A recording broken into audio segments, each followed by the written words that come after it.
Good day, everyone. Welcome to week 2 of our course BTH 2093 Hospitality Management Accounting.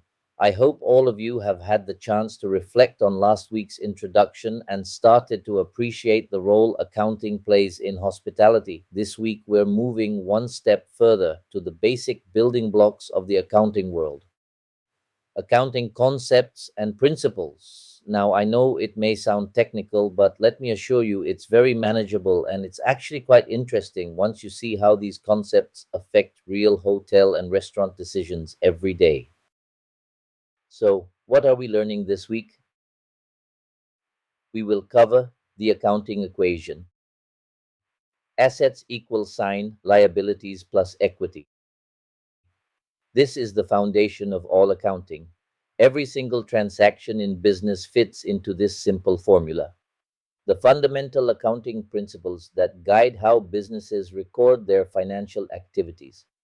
These include accrual principle, record income and expenses when they happen, not when money is received or paid. Consistency principle. Stick to the same methods so financial reports can be compared over time. Going concern.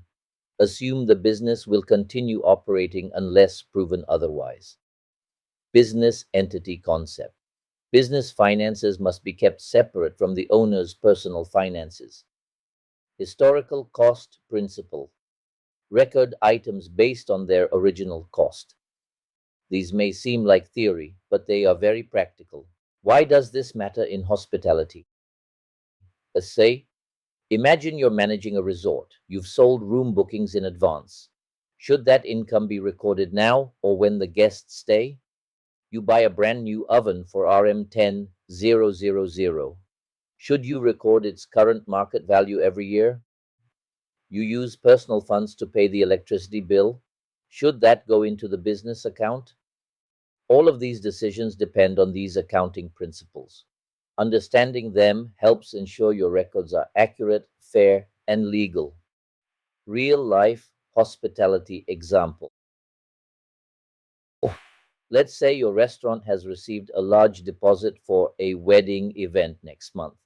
Based on the accrual principle, you don't record this as income yet because the service has not been delivered. If you report it too early, it looks like you're making profit when you're not.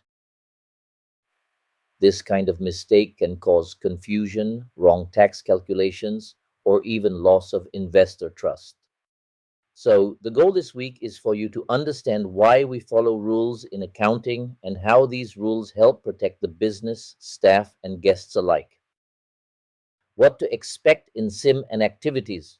You'll work through your sim self-instructional manual this week, which includes clear explanations of the accounting equation and principles, simple real-life scenarios from hotels and F&B outlets, self-reflection questions to help you connect the principles to your daily decision-making, structured exercises to practice identifying correct applications of principles.